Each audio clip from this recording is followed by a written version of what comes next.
দর্শক, বঙ্গবাজার পাইকারি নগর বিপণী বিতান সহ 4টি প্রকল্পের ভিত্তিপ্রস্তর শেষে কথা বলছেন প্রধানমন্ত্রী শেখ হাসিনা। আমরা এখন সরাসরি যুক্ত হচ্ছি সেখানে। কিন্তু বিদ্যুৎ বিল উঠতে থাকবে, আমরা কিন্তু প্রচুর ভর্তুকি দিতে হয়। কেন এই ভর্তুকি দেওয়া লাগবে?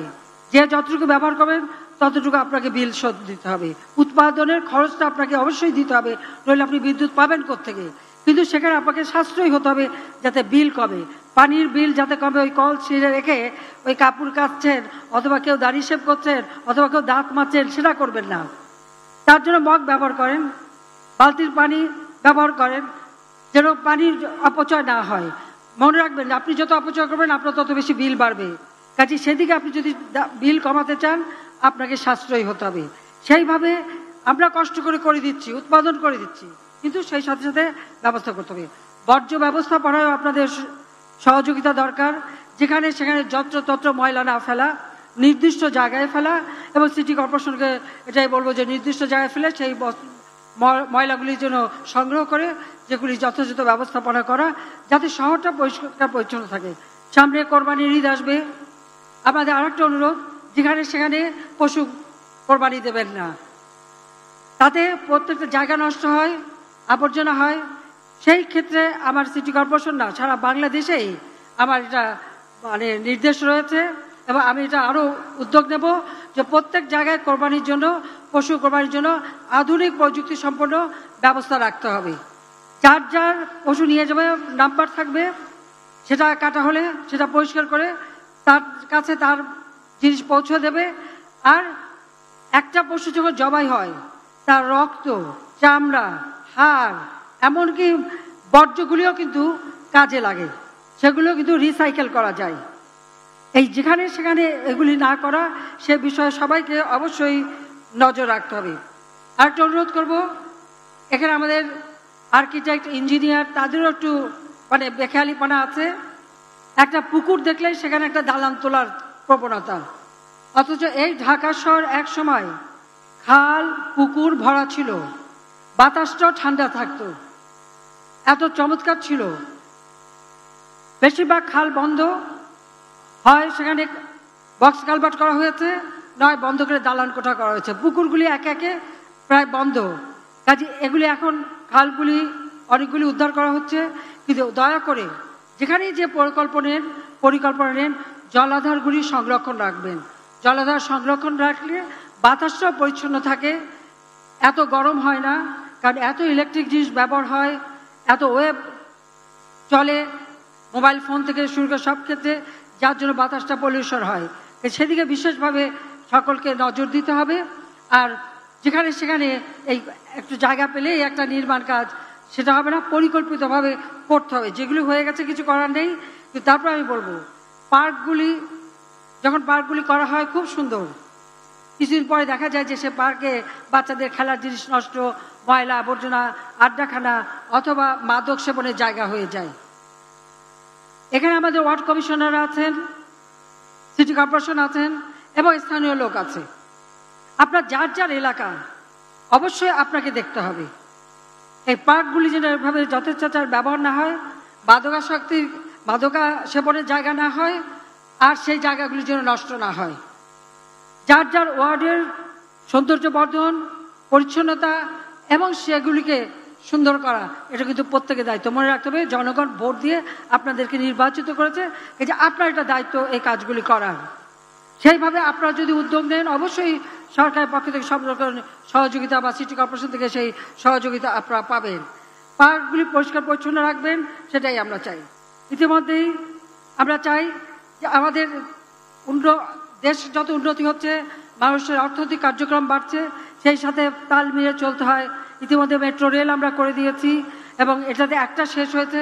ঢাকা শহরে আরও কয়েকটা মেট্রো রেল হবে, কিছু উপর দিয়ে যাবে, কিছু পাতাল দিয়ে যাবে। সেইভাবে কিন্তু আমরা পরিকল্পনা করেছি, সেইভাবে পরিকল্পনা মাফিক আমরা এগিয়ে যাব। এলিভেটেড এক্সপ্রেসওয়ে করে দিয়েছি, ঢাকার সঙ্গে অন্যান্য জেলা সংযোগ, সেটা যাতে আরো সহজ হয় সে ব্যবস্থা করা হচ্ছে। আর ঢাকার আশেপাশে 4টা কর্নারে 4টা হোলসেল মার্কেট, শুধুমাত্র কারওয়ান বাজার বা একটা জায়গার উপর নির্ভরশীল থাকে, লোক সংখ্যা বেড়ে গেছে, সেটা না করে আমরা 4 জায়গায় 4টা হোলসেল মার্কেট করে যাতে মানুষ বাইরের থেকে পণ্য আনতে পারে, আবার সহজে মানুষ সেটা কিনতে পারে এবং পরিবহন করতে পারে, সেই সুযোগটা সৃষ্টি করার ব্যবস্থা আমরা নিয়েছি। আমরা ট্রাক টার্মিনাল, বাস টার্মিনাল সেগুলো আরো উন্নত মানের করা এবং সেটাও এইভাবে হিসাব করে করা, সেটার দিকে আমাদের দৃষ্টি আছে, সেটা আমরা করতে চাই। সব থেকে বড় কথা, পরিবেশ রক্ষার জন্য আপনাদের কাছে আমার অনুরোধ, যার যেখানে একটু জায়গা আছে আপনারা একটু গাছ লাগান, একটা ফুলের গাছ লাগান, একটা ফলের গাছ লাগান, যাই লাগান একটু কিছু লাগান। ছাদ বাগান, এখন তো ছাদ বাগান একটা নতুন, এই ছাদটা যদি আপনার মাথার উপরে থাকে আপনার ঘরটা কিন্তু ঠান্ডা থাকে, কাজে সেদিকে লক্ষ্য রেখেও আপনি সেখানে একটু তরি তরকারি ফলমূল যাই করেন, নিজের হাতের বোনা একটা গাছের একটা ফল বা কিছু ছিঁড়ে নিয়ে খেতে বা দেখতে সেটাও তো ভালো লাগবে। তাই সেইভাবে আপনারা করবেন। পাশাপাশি যাদের গ্রামের বাড়ি আছে সেখানেও যেন এই কোনো অনাবাদি জমি না থাকে সেদিকে বিশেষভাবে দৃষ্টি দেবেন। ইতিমধ্যে আমরা যেমন আমাদের যারা পরিচ্ছন্ন কর্মী তাদের ফ্ল্যাট করে দিচ্ছি, আবার বস্তিবাসীদের জন্য ভাড়া ভিত্তিক ফ্ল্যাট নির্মাণ করে দিচ্ছি। যে বস্তিতে যে ভাড়ায় থাকে সেরকমই ভাড়া দিতে হবে, কিন্তু থাকবে তারা ফ্ল্যাটে। শুধু বড় লোকরা ফ্ল্যাটে থাকবে সেটা তো হতে পারে না, আবার ওই রিক্সাওয়ালা থেকে শুরু করে দিনমজুরও ফ্ল্যাটে থাকবে। আমরা সেইভাবেই স্বল্প ভাড়া, কেউ যদি প্রতিদিনের ভাড়া দিতে চায় সে ব্যবস্থা আছে, কেউ যদি 7 দিনে ভাড়া দিতে চায় সে ব্যবস্থা হবে, কেউ মাসে ভাড়া দিতে চাইলে সে ব্যবস্থা হবে। সেইভাবেই আমরা ইতিমধ্যে 300 পরিবার তুলেছি। আস্তে আস্তে আমরা ঢাকায় কোনো বস্তি, ওই কাঁচা বস্তি, অস্বাস্থ্যকর অসুস্থ পরিবেশ থাকবে না, সুন্দর পরিবেশে সবাই বসবাস করবে, সেইভাবে করে দেব। সেই পদক্ষেপও আমরা নিয়েছি। মানুষের কল্যাণেই কাজ করা, এটাই আমাদের লক্ষ্য, সেই লক্ষ্য নিয়েই আমরা কাজ করি। আপনারা ভোট দিয়ে নির্বাচিত করেছেন, আপনাদের প্রতি আমাদের কৃতজ্ঞতা জানিয়ে বলবো, আজকে অনেক বস্তিবাসী আছে। আপনারা জানেন যে আমি সিদ্ধান্ত নিয়েছি 2020 সালে যখন মুজিব বর্ষ আমরা উদযাপন করি, তখন কোভিড 19, আমরা প্রোগ্রাম নিলাম মুজিব বর্ষ উপলক্ষে বাংলাদেশের প্রতিটি ভূমিহীন গৃহহীন মানুষকে বিনামূল্যে তার নিজের এলাকায়, যার যার জেলা, উপজেলা, ইউনিয়ন বা এলাকায়, সেখানে তাদেরকে 2 কাঠা জমি এবং একটা ঘর, 2 কামরা বিশিষ্ট, একটু বসার জায়গা, একটা পাকের ঘর, টয়লেট, ওয়াশরুম আর সুপেয় পানির ব্যবস্থা, বিদ্যুতের ব্যবস্থা সেইভাবে করে দেব। খাস জমি যেখানে পাওয়া যায় সেখানে খাস জমি, আর যেখানে খাস জমি পাওয়া যাবে না সেখানে আমি আরেকটা ফান্ড তৈরি করেছি। সেই ফান্ডে বঙ্গবন্ধু মেমোরিয়াল ট্রাস্ট থেকে আমি 5 কোটি টাকা দিয়েছি। আমরা আমাদের বোর্ড আমরা 5 কোটি টাকা দিয়েছি এবং আরো অনেকে অনুদান দিয়েছেন। আমরা যেখানে জমি পাওয়া যাচ্ছে না জমি কিনে আমরা এই ভূমিহীন গৃহহীন মানুষকে ঘর করে দিচ্ছি। ঢাকা শহরে বস্তিবাসী অনেকেই নানা কারণে এখানে বস্তিতে আসে। কেউ যদি নিজের জায়গায় ফিরে যেতে চায়, যদি তার নিজের ভিটা মাটি থাকে, সেখানে বিনা পয়সায় ঘর তৈরি করে দেব, তাকে ঋণের ব্যবস্থা করব, জীবন জীবিকার ব্যবস্থা করে দেব, ছেলে মেয়েদের পড়ার ব্যবস্থা করে দেব। আর যার কিছু নেই তার জন্য এই আশ্রয় প্রকল্পে ঘর তৈরি করে দেব। শহরের এই কষ্টকর জীবন না পালন করে নিজের বাড়িতে ফিরে যেতে পারবে এবং সুন্দরভাবে বাঁচতে পারবে। ঘরে ফেরা কর্মসূচি নিয়েছি, সেটা আমরা করব। আমাদের যুব সমাজ লেখাপড়া শেখার পরে কাজ পায় না, আমরা স্টার্ট আপ প্রোগ্রাম, সেখানে যারা কম্পিউটার শিখবে, ভালো ডিজিটাল সিস্টেম শিখবে, তারা ছাড়াও অন্য সকলেই সেখানে এই ব্যবসা বাণিজ্য করতে পারবেন। এক ব্যক্তি যাতে ব্যবসায় প্রতিষ্ঠান খুলতে পারে, তাই কোম্পানি আইন পরিবর্তন করে আমরা মাত্র একজন একটা কোম্পানি খুলতে পারবে সেই ব্যবস্থাও করে দিয়েছি। আবার অনেকে মিলেও করতে পারেন। একটা কর্মসংস্থান ব্যাংক করেছি, যে ব্যাংকে বিনা জামানতে আমাদের তরুণরা অন্তত 2 লাখ টাকা করে আপনারা নিতে পারেন, এককভাবে বা বন্ধু বান্ধব মিলে যে কোনো একটা ব্যবসা দাঁড় করাতে পারেন। অর্থাৎ একটা চাকরির সন্ধানে কোনো একটা পাশ করেই না ছুটে বেরিয়ে নিজেই নিজের বস হবেন, নিজেই চাকরি দেবেন, নিজেই উদ্যোক্তা হবেন, নিজেই চাকরি দিতে পারবেন, সেইভাবেই তরুণদের জন্য সুযোগ সৃষ্টি করে দেওয়া হচ্ছে এবং তার জন্য ট্রেনিং করে দেওয়া হয়। সারা বাংলাদেশে আমরা কম্পিউটার ট্রেনিং এবং ইনকিউবেশন সেন্টার করে দিচ্ছি। স্কুলে স্কুলে আমরা সেখানে কম্পিউটার ল্যাব তৈরি করে দিচ্ছি। ট্রেনিংয়ের সাথে সাথে সব ধরনের সুযোগ আমরা করে দিচ্ছি। দেশে না, বিদেশে কাজ করতে গেলে ট্রেনিং দিয়ে উপযুক্ত হয়ে যাওয়া ভালো। দালাল ধরে টাকা খরচ করে যে ওই ভূমধ্যসাগরে ডুবে মরার থেকে নিজের দেশে থেকে কাজ করলে অনেক লাভবান হয়। কাজে এইভাবে কিন্তু মানুষকে একটু উজ্জীবিত করতে হবে। আর আমি মনে করি যে আমাদের যুব সমাজ লেখাপড়া করতে হবে, মাদক, নেশা, দুর্নীতি, জঙ্গিবাদ, সন্ত্রাস এর থেকে দূরে থাকতে হবে। কারণ এক একটা পরিবারকে ধ্বংস করে দেয় একটা মাদকাসক্ত সন্তান যদি থাকে, তাহলে বাবা মাকে কষ্ট দেওয়া কেন, নিজেকে কষ্ট দেওয়া কেন? কারণ যারা বেশি মাদক সেবন করে পরবর্তীতে নিজেরাও তো অসুস্থ হয়ে যায়, নিজেদেরও ঘর সংসার হয় না, কিছুই হয় না। সেইভাবে আমি মনে হয় জনগণের মনে একটা সচেতনতা সৃষ্টি করা দরকার, যেন মাদক থেকে দূরে থাকবে এবং নিজের পায়ে দাঁড়াবে, নিজে কাজ নিজে করে খাবে, আত্মমর্যাদা নিয়ে বাঁচবে, আত্মসম্মান নিয়ে বাঁচবে, সেইভাবেই নিজেকে গড়ে তোলা, সেটাই আমরা চাই। আওয়ামী লীগ জাতির পিতা বঙ্গবন্ধু শেখ মুজিবের নেতৃত্বে এদেশের মানুষের জন্য স্বাধীনতা এনে দিয়েছে। আওয়ামী লীগ জনগণের সেবা করে।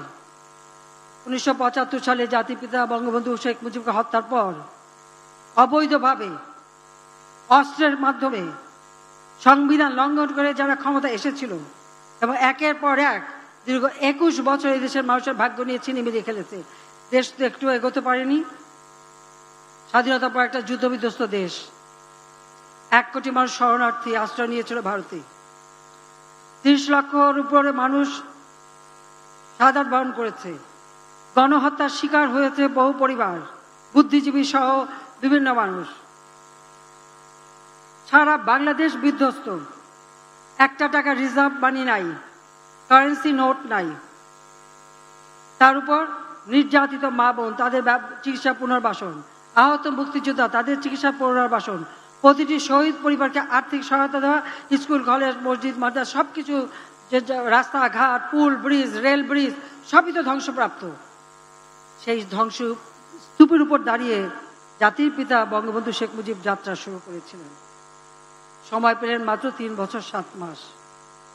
এই 3 বছর 7 মাসের মধ্যেই এই বাংলাদেশকে সেই ধ্বংস স্তূপ থেকে উন্নত করে বিশ্বে একটা মর্যাদার আসনে নিয়ে আসে। জাতিসংঘ বাংলাদেশকে স্বল্পোন্নত দেশে স্বীকৃতি দেয়। মাথাপিছু আয় ছিল মাত্র বোধহয় $97 সেটা $277 উন্নীত করেছিলেন জাতির পিতা। প্রবৃদ্ধি 9 ভাগে উন্নীত করেছিলেন, যা আজ পর্যন্ত আমরা কোনো সরকার কেউ করতে পারি নাই, কিন্তু তিনি তা করেছিলেন। খাদ্য উৎপাদন বৃদ্ধি, পুষ্টি সবকিছু করার জন্য ব্যবস্থা নিয়েছিলেন। বাংলাদেশের মানুষ ধীরে ধীরে সেই যুদ্ধের ভয়াবহতা, ধ্বংসস্তূপ থেকে তারা নতুন প্রাণ ফিরে পাচ্ছিল। জাতিপিতা বলেছিলেন, এই ঘুরে ধরা সমাজ ভেঙে আমি নতুন সমাজ গড়ে তুলব, কিন্তু সেই সুযোগ আর তাকে দেওয়া হলো না। বঙ্গবন্ধু শেখ মুজিবকে হত্যার পর কি হলো? এই দেশ আর এগোতে পারেনি। মাথাপিছু আয় সবসময় নিচের দিকে মাইনাস ছিল। দেশের মানুষের হাহাকার, প্রতি বছর দুর্ভিক্ষ লেগেই থাকতো। আমি নিজে দেখেছি সারা বাংলাদেশ ঘুরে। যে কারণে আওয়ামী লীগ 96 সালে সরকার গঠন করার পর আমরা যে উদ্যোগগুলি আমরা নিয়েছিলাম, তার শুভ ফল দেশের মানুষ পেতে শুরু করেছিল। সেখানে একটা চক্রান্ত হলো। সেই চক্রান্ত করে আমাদের আসতে দেওয়া হয়নি ক্ষমতায়। আবার 8 বছর। আমি ধন্যবাদ জানাই আমাদের ঢাকা আওয়ামী লীগ, মহানগর আওয়ামী লীগের নেতৃবৃন্দ, কর্মী ভাইয়া, সহযোগী সংগঠন নেতৃবৃন্দ, কর্মী ভাইকে 2007-এ যখন আমাকে গ্রেপ্তার করা হয়, তখন তারা তার প্রতিবাদ করেছেন। তখন অনেকে অনেক রকম মন্তব্য করেছেন, কিন্তু আমাদের যারা নিবেদিত প্রাণ কর্মী তারা কিন্তু ঠিক ছিলেন। একই 15 দিনের মধ্যে 25 লক্ষ সিগনেচার কালেক্ট করে সেই তত্ত্বাবধায়ক সরকারের অফিসে নিয়ে যান। ঢাকা বিশ্ববিদ্যালয়, রাজশাহী বিশ্ববিদ্যালয়, বিভিন্ন বিশ্ববিদ্যালয়ের ছাত্র শিক্ষক তারাও আন্দোলন করেন, আর যার ফলে আমরা আবার গণতন্ত্র ফিরে পাই। সেই গণতন্ত্রে আমরাই লড়াই করেছি, আমাদেরই মানুষ জীবন দিয়েছে এবং গণতান্ত্রিক ধারা অব্যাহত আছে। 2008-এ নির্বাচন হয়, সেই নির্বাচনে আওয়ামী লীগ এককভাবে 233টা সিট পেয়েছিল এই 300 সিটের মধ্যে, আর বিএনপি তাদের 20 দলীয় জোট জামাত সহ সিট পেয়েছিল মাত্র 30টি। ওই 30টি মাত্র সিট পেয়েছিল। এরপর থেকে তারা নির্বাচন বিমুখ, নির্বাচন ঠেকাও, নির্বাচন বন্ধ করো। আর এই দেশটা তো তারা কোথায় নিয়ে গেছিল? সন্ত্রাস, জঙ্গিবাদ, অস্ত্র চোরা কারবারি।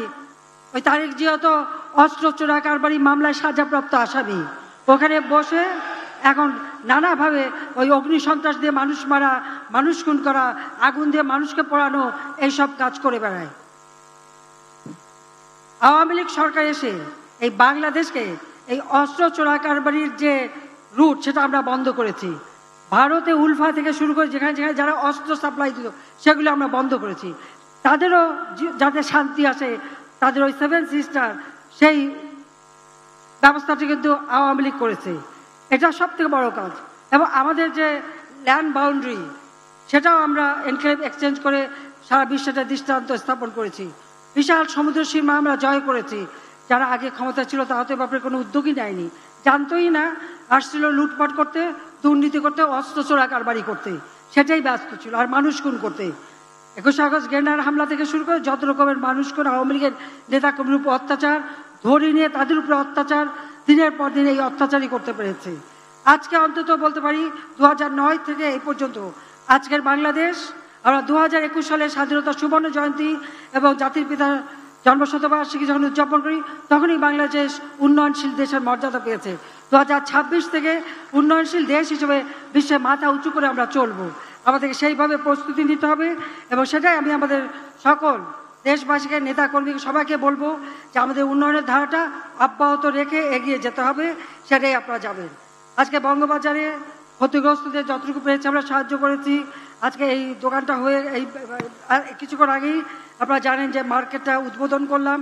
এটা হয়ে গেলে পরে সুষ্ঠুভাবে, সুন্দরভাবে পরিবেশে আপনারা আপনাদের ব্যবসা চালাতে পারবেন, সেই ব্যবস্থাটা আমরা করেছি। আর মার্কেটে যারা ক্ষতিগ্রস্ত তাদেরকে আমরা ইতিমধ্যে, এখন তো আমি সরাসরি সবকিছু অনলাইনে পাঠিয়ে দিই বিকাশের মাধ্যমে এবং মোবাইল ফোনের মাধ্যমে, তাদেরকে আর্থিক সহায়তা তখন আমরা দিয়েছি। এই নতুনভাবে আবার দোকান করতে গেলে আমি জানি হয়তো কিছু সহযোগিতা লাগতে পারে, সেখানেও কতটুকু কি করা যায় আমি সেটা দেখব। এই মার্কেটটা যাতে অগ্নি নির্বাপন ব্যবস্থা থাকে সেটা করা হয়েছে। এখানে চারটা ভবন হবে, 10 তলা করে। মাঝখানে যেমন মালপত্র পরিবহন করা, আগুন লাগলে যেন সেটা অগ্নি নির্বাপনের ব্যবস্থা করা যায়, সব রকমের সুযোগ সুবিধা রাখা হবে। আমি মনে করি যে এটা আপনাদের জন্য নতুনভাবে বাঁচার একটা সুযোগ করে দেবে। আর তাছাড়া 4টা ভিত্তিপ্রস্তর স্থাপন করেছি। সারা ঢাকা শহর মিলেই আমরা একটা রিং রোড তৈরি করতে চাই, আর আন্তঃজেলা সংযোগটা যাতে আরো সহজ হয় সে ব্যবস্থাটাও আমরা করব। আজকে অন্তত বলতে পারি যে কিছুক্ষণ আগেই আমি আপনাদের এই কয়েকটি প্রকল্প, আমি এটা তো ভিত্তিপ্রস্তর স্থাপন করলাম, ইনশাআল্লাহ এটার কাজ দ্রুত শেষ হবে। বঙ্গবাজার সরকার পাইকারি নগর বিপণী বিতান, বীর মুক্তিযোদ্ধা শেখ ফজলুল হক মনি সরণি, নজরুল সরোবর এবং হোসেন শহীদ সরোবর শিশু পার্ক, এগুলো আমি ভিত্তিপ্রস্তর স্থাপন করেছি। আপনারা সহযোগিতা করবেন। জয় বাংলা, জয় বঙ্গবন্ধু, বাংলাদেশ চিরজীবন। সবাই ভালো থাকেন, সুস্থ থাকেন।